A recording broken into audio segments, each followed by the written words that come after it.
Nuchal translucency scan అంటే NT scan. ఇది ఎప్పుడు చేస్తారు? గర్భిణీ స్త్రీలలో 11 నుంచి 13 వారాల మధ్య ఈ స్కాన్ ని మనం అడ్వైస్ చేస్తాం. ఇది ఎందుకు చేస్తారు? ఇది ఒక స్క్రీనింగ్ టెస్ట్, అంటే రిస్క్ ఎంత ఉందో తెలుసుకోవడానికి ఉపయోగపడే టెస్ట్ అన్నమాట. జన్మించబోయే శిశువుల్లో ఏమైనా జెనెటిక్ సిండ్రోమ్స్ ఉండే రిస్క్. ఇది ఎందుకు చేస్తారు? ఇది చాలా జెనెటిక్ సిండ్రోమ్స్ కి ఒక స్క్రీనింగ్ టెస్ట్, అంటే జన్మించబోయే శిశువుల్లో ఈ genetic syndromes like down syndrome, పటావ్ syndrome, Edward syndrome లాంటి సిండ్రోమ్స్ వచ్చే అవకాశం ఎంతవరకు ఉందని తెలుసుకోవడానికి ఈ టెస్ట్ ఉపయోగపడుతుంది. ఈ ఎన్టీ స్కాన్ ఎలా చేస్తారు?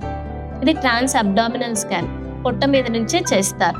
శిశువు యొక్క మెడ వెనుక భాగంలో ఉండే ఒక ఫ్లూయిడ్ ని కొలుస్తారనమాట. ఈ జెనెటిక్ సిండ్రోమ్స్ ఉండే శిశువుల్లో లేదా గుండె జబ్బులు ఉండే శిశువుల్లో ఇక్కడ మెడ వెనుక భాగంలో ఎక్కువ నీరు చేరే అవకాశం ఉంటుంది. ఈ ఎన్టీ స్కాన్ వాల్యూ కరెక్ట్ గా రావాలంటే శిశువు యొక్క పొజిషన్ కరెక్ట్ గా మెడ వెనుక భాగం కనిపించే విధంగా ఉన్నప్పుడు మాత్రమే మంచి రిజల్ట్ వస్తుంది. ఈ ఎన్టీ స్కాన్ లో వాల్యూ కనుక ఎక్కువ వస్తే ఇమీడియట్ గా భయపడిపోకండి.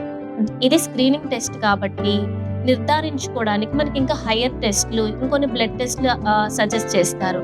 లైక్ డబుల్ మార్కర్ టెస్ట్లు, ఇంకా ఆమ్నియోసెంటసిస్ వంటి టెస్ట్లు అడ్వైస్ చేస్తారు.